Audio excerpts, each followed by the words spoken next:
सभी साथियों को नमस्कार भाई। आज गांव बलबेड़ा के सरकारी स्कूल में पहुंचे हैं, जो कि हमारा गांव है। यहां पर आज़ादी के 75 में अमृत समारोह मनाया गया है, जो कि परखिया जांदा है जदों विआया जांदा है नी उदों पुत्त परखिया जांदा है जदों विआया जांदा है। ओए आजे कदे गरीबी ते भुलना पै जे शोहरत नूं, सूट टाकियां हवाले हो पैने पै जे औरत नूं। ओ वट जान जदों पासा रिश्तेदार गरीबी दे नी उदों औरत परखी जांदी आ लोकों विच गरीबी दे नी उदों औरत परखी जांदी आ लोकों विच गरीबी दे। ओ फेरिया नाल लिया तीनू किथे वज जे फुल्ला होए, फिर आप बंदे नू करना पै जे चौंका चुल्ला होए। ना दूजा विआह करवावे ते जाने आजे सकंजे ते नी उदों पति परखिया जांदा है जदों घरवाली पै जे मंजे ते नी उदों पति परखिया जांदा है जदों घरवाली पै जे मंजे ते। History of Tiranga starts from 1857. British made a British India flag for us, but people doesn't accept it because it was a British India flag and they wanted a independent India flag. Later it was changed in 1904. This flag continued till 1907, and in 1907 Bikhaji Kama raised a new flag and named it the Calcutta flag. It was also known as Vande Mataram flag, as Vande Mataram was written in the center of this flag.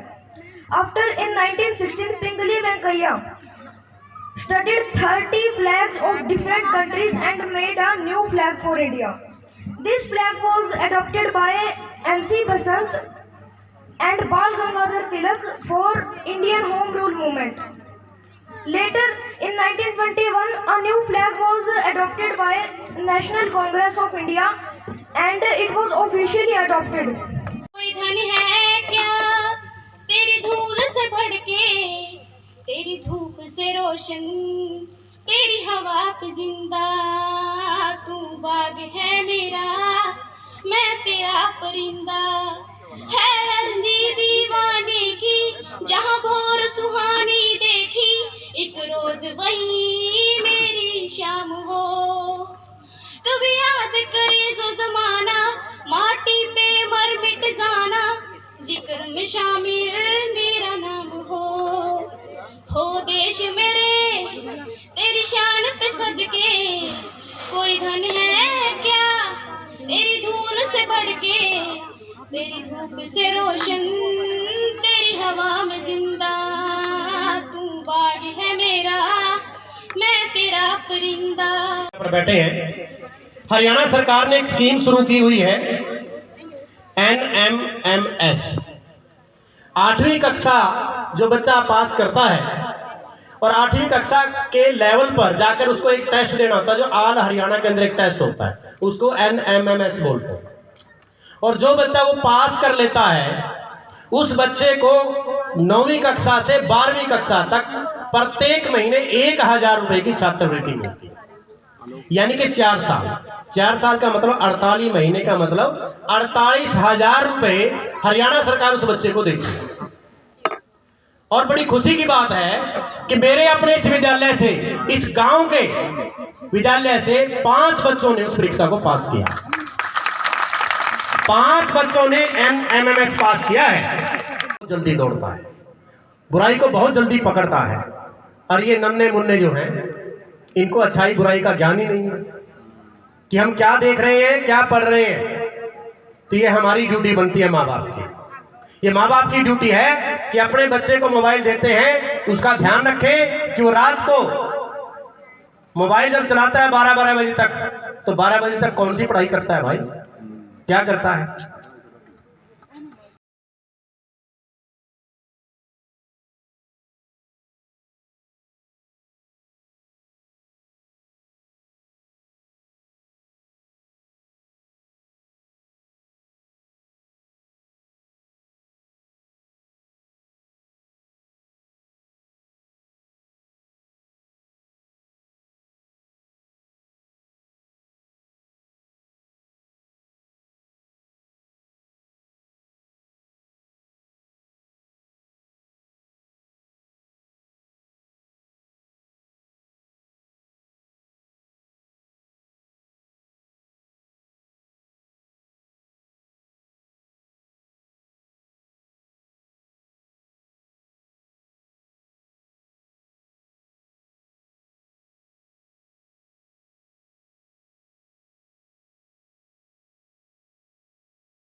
दे बसंती चोला,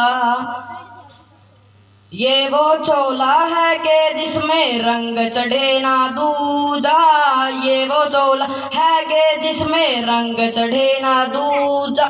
हमने तो बचपन से की थी इस चोले की पूजा, कल तक जो चिंगारी थी वो आज बनी है शोला। मेरा रंग दे बसंती चोला, मेरा रंग दे बसंती चोला, हो मेरा रंग दे बसंती चोला। हौली हौली डोज तेनू लै गई, ओ हौली हौली डोज तेनू लै गई, ओ जिवें सी इस नीर नू, ओ 2.5 इंच दी सरिंज खा गई पुत्रा तेरे 6 फुट दे शरीर नू, ओ 2.5 इंच दी सरिंज खा गई पुत्रा तेरे 6 फुट दे शरीर नू। ओ एरिए च नाम कर गया बदनाम, तेरी की सी उमर 24 साल दी, ओ इस नाल चंगा वे तू पैदा ही ना हुंदा, दस किथे जावे हुण तेरे नाल दी। सीसियां समैकां ने झपट ते, ओ सीसियां समैकां ने झपट ते, हुण मौत रास्ता अखीर नू, ओ 2.5 इंच दी सरिंज खा गई पुत्रा तेरे 6 फुट दे शरीर नू।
वो 10वीं जब बच्चा पास कर लेता है और 10वीं पास के बाद जब उसने मेडिकल या नॉन मेडिकल की पढ़ाई करनी है और उसके बाद उसको जेई में, ट्रिपल ई में, इंजीनियरिंग में कहीं जाना है, उसकी कोचिंग के लिए हमारे बच्चे राजस्थान के कोटा शहर में जाते हैं। 4 से 5 लाख रुपए प्रत्येक माँ बाप वहाँ कोचिंग के लिए बच्चों को भेजता है राजस्थान के कोटा शहर में, और वहाँ 5 से 6-7 लाख रुपए तक भी खर्च करते हैं पेरेंट्स अपने बच्चे को कोचिंग दिलाने के लिए। तो हरियाणा की मनोहर लाल सरकार ने ये सोचा कि हमारे बच्चे जो हैं, जो गांव के ग्रामीण बच्चे हैं, उन माँ बाप के पास इतने पैसे नहीं, उनके लिए भी ऐसी व्यवस्था की जाए। तो उन्होंने सबसे पहले रेवाड़ी के अंदर एक सेंटर खोला जिसमें पूरे हरियाणा के बच्चे टेस्ट देंगे, उनमें से केवल 100 बच्चे जो टॉपर होंगे, पूरे हरियाणा के 100 बच्चे जो टॉपर होंगे उनको वहां पर फ्री में कोचिंग दी जाएगी। जो 4-5-6 लाख रुपए खर्च करते हैं माँ बाप, हरियाणा सरकार ने उनको फ्री में कोचिंग देने के लिए वहां पर सेंटर खोला और पूरे हरियाणा से 100 बच्चे छांटे, टेस्ट दिया। तो मैं आपको बताना चाहूंगा, बड़ी खुशी की बात है कि आपके इस विद्यालय के भी 2 बेटियां, इस विद्यालय की भी 2 बेटियां सुपर 100 में रेवाड़ी में कोचिंग लेती हैं। तो मेरे लिए किन्ने एहसान मेरे सिर ते, सोच सोच अखो हंझू चो गया, बापू तेरे करके मैं पैरों ते खलो गया, तू सैकलों ते कट्टी ते मैं गड्डी जोगा हो गया। ओ बापू तेरे करके मैं पैरों ते खलो गया, तू सैकलों ते कट्टी ते मैं गड्डी जोगा हो गया।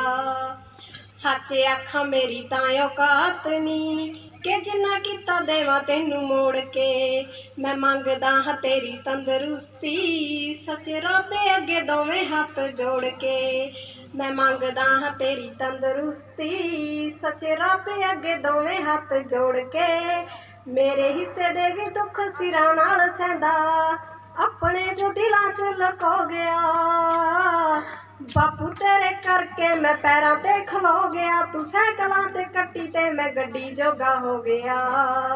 क्या रखा है सरकार ने, बहुत अच्छी सोच है, बहुत अच्छी पहल है कि अमृत महोत्सव, अमृत का अर्थ है जो सुख का पान कराए, जो शांति का पान कराए, जो सब में समानता लेके आए, जो जाति पाति का विरोध हो, जो इन शहीदों ने सपने देखे थे, वो अमृत महोत्सव है। तो आज ये सोचने को जरूरत है, सोचने की हम सबको कि क्या हम उस अमृत महोत्सव को मना रहे हैं तो वो गुण भी हमारे अंदर है कि नहीं है। आज हम नशे में डूबे हुए हैं, आज हम भ्रष्टाचार में डूबे हुए हैं, आज हम झूठ में डूबे हुए हैं, आज हम पतन की तरफ जा रहे हैं। युवा देखो, सभी हिंदी जानते हैं, युवा का विपरीत करोगे तो वायु होगा, और वायु जो प्रबल इतनी होती है कि सफाई करती जाती है, उसमें वेग होता है, उसमें ताकत होती है, उसमें ऊर्जा होती है, उसमें एनर्जी होती है। और आज का युवा जो देश का भविष्य है, वो आप स्वयं आत्मा पे हाथ रख के निर्णय करो, क्या उन शहीदों के सपनों पे जिन्होंने अपना सब कुछ सर्वस्व निछावर करके ये आज़ादी हमें दी है, ये सुख की सांस हमें दी है, क्या हम उसका पालन कर पा रहे हैं? अगर नहीं, अगर आत्मा से सोचोगे तो उत्तर आएगा नहीं कर पा रहे। आज हम नशे में हैं, भ्रष्टाचार में हैं, चोरी में हैं, झूठ में हैं, एक दूसरे के स्वार्थ पूर्ति में हैं। तो क्या उन शहीदों को हम श्रद्धांजलि दे पा रहे हैं? क्या अमृत महोत्सव बनाने के हम अधिकारी हैं? आपकी आत्मा से अगर सोचोगे तो आ जाएगी, नहीं है। तो आज ये संकल्प हम लें, आज ये दृढ़ निश्चय हम करें, आज ये बुद्धि में विवेक हम पैदा करें कि हम उनकी सोच को जीवन में अपनाएंगे, क्योंकि उनकी सोच मानवता की सोच थी, उनकी सोच पूरी समूची इकोलॉजी सिस्टम मानवता के विकास पर निर्भर थी। प्रत्येक व्यक्ति का वो निर्माण चाहते थे, प्रत्येक व्यक्ति का वो विकास चाहते थे, वो समानता चाहते थे, भाईचारा चाहते थे, शांति चाहते थे, समृद्धि चाहते थे, आर्थिक उन्नति चाहते थे। लेकिन ऐसा तो आज हमें कुछ भी प्रतीत नहीं हो रहा। क्या उस आज़ादी का पर्व मनाने के हम वास्तव में अधिकारी हैं? अगर आपको लगे कि ये बात सत्य है और ये हमने दूर करनी चाहिए, ये हमने अपनानी चाहिए, तो आप देश का भविष्य हो। और हमारा दायित्व है कि हम निर्माणकर्ता की संज्ञा हमें प्राप्त हुई है, कि हम निर्माणकर्ता हैं, राष्ट्र के निर्माता हैं, और आपको संज्ञा प्राप्त हुई है कि आप इस राष्ट्र का भविष्य हो। तो हम दोनों की ये परम जिम्मेवारी बनती है कि उन शहीदों के सपनों को, जिन्होंने आपको बिल्कुल खुली हवा में सांस लेने के लिए उपलब्ध करवा दिया, यहाँ पे सर्व निछावर करके आर्थिक रूप से भी, सामाजिक रूप से भी, और इतनी प्रताड़नाएं होती थी उन शहीदों की कि छोटे छोटे बच्चों को टॉर्चर करते थे, उनके माँ बाप को भालों की नोक पे उछालते थे। माँ बहन बेटियों को लाड कलाव की बात है 1769 ईस्वी में, जो सतन होते हैं जहाँ से दूध पी के बच्चा बड़ा होता है, युवा होता है, उन सतनों को कटवाया था लाड कलाई में। इतने अत्याचार होते थे। रोड रोलर होता है, उसके नीचे लिटा के उनके ऊपर पीसते थे उनको। इतनी बुरी क्रूरता और भीषणता की नरसंहार वो करते थे। और आज जो हमारे शहीद हुए हैं, जो राष्ट्र भगत हुए हैं, उन्होंने क्या किया? उसके खिलाफ आवाज उठाई, बल से भी और बुद्धि से भी। उदाहरण 1919 को 13 अप्रैल 1919 जलियांवाला बाग अमृतसर घटनाकांड हुआ। जनरल डायर ने गोली अंधाधुंध चलाई, 2500 के करीब मारे गए। उत्तम सिंह 12 साल का नौजवान वहां था। उसके हृदय पे इतनी आघात, इतना खून, इतनी लाश, माँ बहन बेटी ऊपर नीचे, पता नहीं क्या क्या क्रूरता देखी। तो मन में क्या निश्चय किया? इस अंग्रेजी साम्राज्य की जड़ को उखाड़ फेंकूंगा। एक वायुयान है, एक जहाज, समुद्री जहाज से लंदन पहुंचा। वहां भी कुछ नहीं, कोई जान नहीं, कोई पहचान नहीं। वहां भी कर्मठता से कार्य करता डायर के पास पहुंच गया। लास्ट में वो आपने सब स्टोरी को पढ़ी होगी कि किताब में बंदूक लेके चला गया। तो देशभक्तों ने फिर एक कविता रखी कि बागे जमी जलियां यूं हंस के आज बोली, डायर के लाख फायर, उद्यम की एक गोली। उस एक गोली ने जवाब दिया और भारत का स्वाभिमान जीवित रखा। ऐसे आदर्श महापुरुषों का